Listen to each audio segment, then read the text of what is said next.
Good morning बच्चों आज हम लोग पाठ 5 संज्ञा के विकारक तत्व लिंग वचन कारक नामक पाठ का पुनरावृत्ति करेंगे।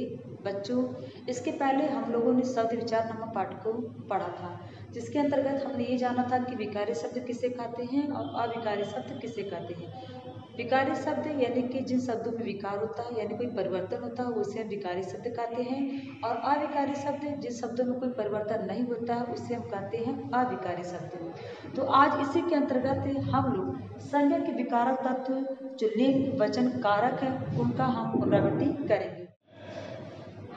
तो आइए सबसे पहले लिंग के बारे में देखते हैं। तो बच्चों जिन शब्दों से किसी स्त्री या पुरुष जाति का बोध होता है उसे हम कहते हैं लिंग। इसके दो भेद किए जाते हैं, पहला है पुल्लिंग और दूसरा है स्त्रीलिंग। पुल्लिंग यानी जिन शब्दों से सिर्फ पुरुष जाति का बोध होता है उसे हम कहते हैं पुल्लिंग, और जिन शब्दों से किसी स्त्री जाति का बोध होता है उसे हम कहते हैं स्त्रीलिंग।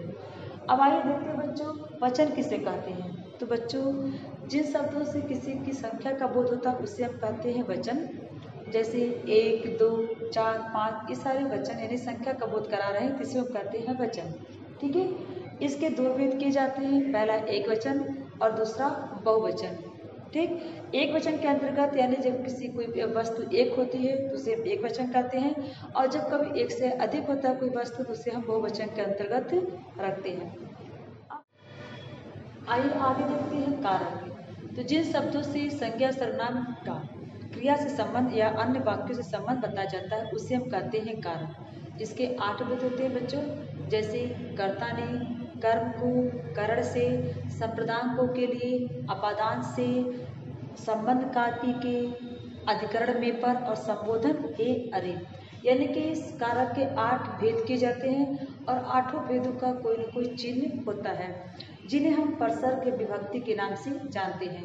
यानी कि अब देखिए यहाँ पे कर्ता ने यानी कि कर्ता के साथ हम ने हमेशा प्रयोग करेंगे, कर्म के साथ हम को का प्रयोग करेंगे, करण के साथ हम से का प्रयोग करेंगे, अपादान के संप्रदान के साथ को के लिए हम प्रयोग करेंगे, अपादान के साथ हम से का प्रयोग करेंगे, और संबंध के साथ का की के प्रयोग करेंगे, अधिकरण के साथ में और पर का प्रयोग करेंगे, और संबोधन के साथ हे और अरे का प्रयोग करेंगे।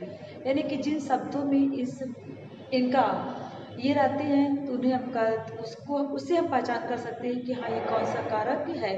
जैसे मान लीजिए मैंने कहा कि वह स्कूल से घर जा रहा है, तो यहाँ पे स्कूल से यानी कि वो निकल रहा है स्कूल से, तो इसलिए यहाँ पे अपादान कारक है।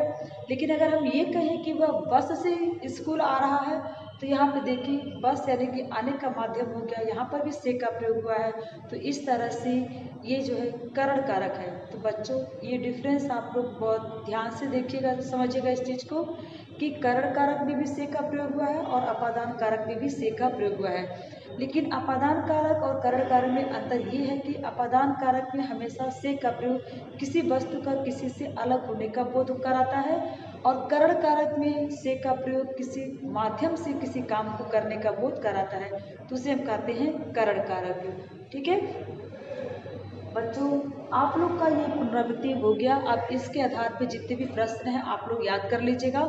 जैसे लिंग के कितने प्रश्न, लिंग किसे कहते हैं, इसके कितने भेद होते हैं, वचन किसे कहते हैं, इसके कितने भेद होते हैं, कारक किसे कहते हैं, इसके कितने भेद होते हैं, और कारक के 8 जो भेद हैं उनको आप लोग अच्छे से पढ़ लीजिएगा। तो बच्चों आप लोग का ये पुनरावृत्ति अब कंप्लीट हुआ। आप ये पुनरावृत्ति से संबंधित अगर कोई भी आप लोग को डाउट हो तो आप लोग पूछ लीजिएगा।